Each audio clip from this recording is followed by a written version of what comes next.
एक भारत आपके साथ। मैं हूं श्वेता त्रिपाठी। सलोनी और पुनीता भी इस बुलेटिन में मेरे साथ मौजूद हैं और सबसे पहले बात करते हैं इजराइल ने जिस तरह से मौत की घाट उतारा इस्माइल हानिया को, इसके बाद अब क्या? क्योंकि हमास का नंबर 1 था, पोलित ब्यूरो का हेड था इस्माइल हानिया और तेहरान में रहता था, यानी कैसे ईरान ने शरण दे रखी थी ये सबको पता था। लेकिन जिस तरह से हमला किया जाता है, ढूंढा जाता है, मार दिया जाता है, इसके बाद अब ईरान कैसे एक तरह से कहें कि उन तमाम इस्लामिक देशों को अपने पाले में लाने की कोशिश कर रहा है। उसने लाल झंडा लगा दिया है ये दिखाते हुए कि अब तो होगा बदला। लेकिन क्या इसके बाद एक तरह से दुनिया 2 हिस्सों में बंट जाएगी? क्या थर्ड वर्ल्ड वॉर शुरू हो जाएगा? तमाम ये सवाल है, इससे जुड़ी एक रिपोर्ट दिखाते हैं।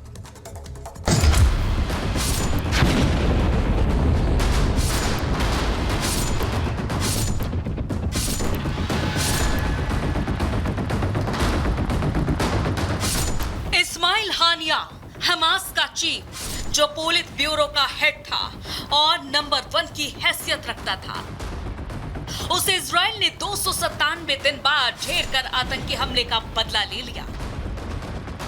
इजराइल ने ईरान में घुसकर हमास के मुखिया इस्माइल हानिया को तेहरान में मारा। लेकिन अब इसी इस्माइल हानिया की हत्या के बाद से पूरी दुनिया 2 खेमे में बंट चुकी है। पूरे मिडिल ईस्ट में तनाव बढ़ गया है। माना जा रहा है कि मिडिल ईस्ट में नया युद्ध छिड़ सकता है, क्योंकि इजराइल के सारे पड़ोसी उसके दुश्मन हैं, जो बदले की बात कर रहे हैं। हानिया की मौत के बाद से ईरान तिलमिला गया है और उसने बदले का ऐलान कर दिया है। ईरान के supreme leader Ayatollah Ali Khamenei ने इजराइल को चेतावनी दी और कहा कि वो हानिया की हत्या के बदले कड़ी सजा देंगे। ऐसा इसलिए क्योंकि हमास चीफ की हत्या उसके सरजमी पर हुई है और यही वजह है कि ईरान के कोम में प्रमुख जामकरन मस्जिद के गुंबद पर लाल झंडा लगाया गया और ये लाल झंडा बदले का प्रतीक माना जाता है। जामकरन मस्जिद पर लाल झंडा अक्सर लगाया जाता है, जो कि शहीदों के खून का प्रतीक है। मुहर्रम के दौरान खास तौर पर इस झंडे को लगाया जाता है।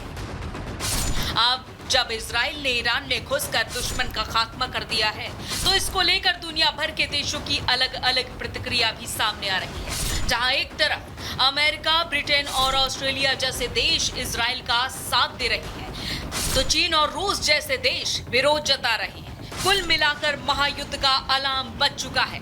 दुनिया 2 खेमों में बंट चुकी है। ऐसे में अगर मिडिल ईस्ट में युद्ध छिड़ता है तो कौन किसके साथ होगा वो भी जरा जान लीजिए। इजराइल के साथ America, Britain, Germany, France, Australia, Italy, Austria. तो वहीं ईरान के साथ रूस, चीन, तुर्की, जॉर्डन, सीरिया, कतर, लेबनान। 2018 में अमेरिका ने हानिया को ग्लोबल टेररिस्ट घोषित किया था और अब जाकर उसका खात्मा हुआ है। देखना होगा कि हानिया की मौत के बाद 2 पार्टों में बटी दुनिया आगे क्या करती है। Bureau report, Republic Bharat. तो मिडिल ईस्ट पे अभी एक तरह का वर्ल्ड वॉर 3 का संकट सा दिख रहा है और इसको लेकर देश समझ नहीं पा रहे कि उनको किस तरफ जाना है। लेकिन इजराइल ने एक तरह से अपना बदला ले लिया है। इस्माइल हानिया, जिसने 7 अक्टूबर का वो हमला अंजाम दिया था जिसमें 1200 लोगों की जानें गई थी, उनको चुनकर मार लिया गया। तेहरान में मोसाद ने, जो खुफिया एजेंसी है इजराइल की, उसने इस पूरे ऑपरेशन को एग्जीक्यूट किया है। लेकिन मोसाद इससे पहले भी इस तरह के खतरनाक ऑपरेशन एग्जीक्यूट करती रही है। लेकिन सबसे बड़ी बात यही है कि 1 साल से पहले ही, यानी बरसी से पहले ही 7 अक्टूबर का बदला इजराइल ने ले लिया है। कैसे ये बदला लिया, कैसे ऑपरेशन को अंजाम दिया गया, इस रिपोर्ट में आपको डिटेल में दिखाते हैं।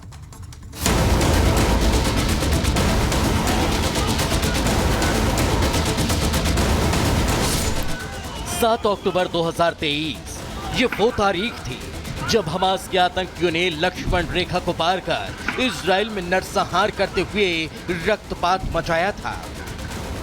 इजराइल में खून की गोली भले हमास के आतंकी खेल रहे थे, लेकिन जिसके इशारे पर यह सब हुआ उसे ही इजराइल ने नेस्तनाबूद कर दिया। दुनिया की सबसे खतरनाक और खूंखार एजेंसी ने ऐसा चक्रव्यूह रचा कि हमास का नंबर 1 उसमें फंस कर रह गया। ईरान के तेहरान में स्थित इस्माइल हानिया के घर पर हमला कर उसे ढेर कर दिया। हमास के इजराइल पर किए हमले के बाद मोसाद पर सवाल उठे। पूछा गया कि आखिर कैसे दुनिया की सबसे मजबूत एजेंसी इस खतरे को भांप नहीं पाई। सवाल वजूद पर उठा तो मोसाद ने 2 कदम पीछे खींचते हुए हमास को नेस्तनाबूद करने की कसम खाई और फिर प्लान बना हमास के खात्मे का।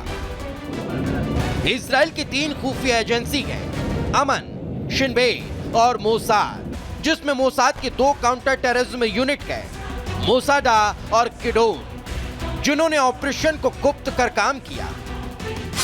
मोसाद ने पहले इस्माइल कानिया के लोकेशन का पता किया, लोकेशन मिलते ही हमले की प्लानिंग की, सारी तैयारी होने पर सही वक्त में गाइडेड मिसाइल से अटैक कर दिया। मिसाइल ने सीधे कानिया को भेदा, मोसाद ने एजेंट की मदद से मारा। इजराइल के लिए हानिया का खात्मा सबसे बड़ी कामयाबी है। हालांकि इजराइल की ओर से अब तक इसकी कोई पुष्टि नहीं की गई, लेकिन पहले भी मोसाद पर ईरान में कई तरह की हाई प्रोफाइल हत्या की घटनाओं को अंजाम देने के आरोप लग चुके हैं। मोसाद क्या है और कैसे काम करता है वो भी जान लीजिए।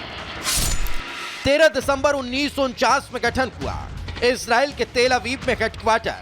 टेक्निकल इंटेलिजेंस का ज्यादा जोर, तकनीक की मदद से खुफिया जानकारी जुटाने में सक्षम, दुनिया की दूसरी सबसे बड़ी खुफिया एजेंसी। 7000 से ज्यादा लोग करते हैं काम। सीरिया, ईरान देशों में भी तगड़ा नेटवर्क। इजराइल का दुश्मनों पर कार्रवाई करने का पुराना रिकॉर्ड रहा है और उसके इन मिशन को अंजाम देने में सबसे आगे रखी उसकी खुफिया एजेंसी मोसाद। 52 साल पहले जर्मनी के म्यूनिख में हत्याकांड, 11 इजरायली खिलाड़ियों को बंधक बनाया, फिलिस्तीनी कैदी को छोड़ने की मांग, इजराइल ने कैदी छोड़ने से इनकार किया, आतंकियों ने एथलीटों की हत्या की। मोसाद ने सबका चुन चुन कर सफाया किया। 248 यात्रियों समेत विमान हाईजैक, फिलिस्तीनी कैदियों को छोड़ने की मांग, इजराइल ने घुटने टेकने से किया मना। इजरायली कमांडो ने सभी बंधकों को छुड़ाया। ऑपरेशन के हीरो थे पीएम नेतन्याहू के भाई। मोसाद का शुरू का इतिहास रहा है कि वो अपने हर ऑपरेशन को बहुत ही खुफिया तरह से अंजाम देता है। अब हानिया की हत्या में मोसाद का हाथ है या नहीं, इसका भी जल्द खुलासा होगा। Bureau report, Republic Bharat.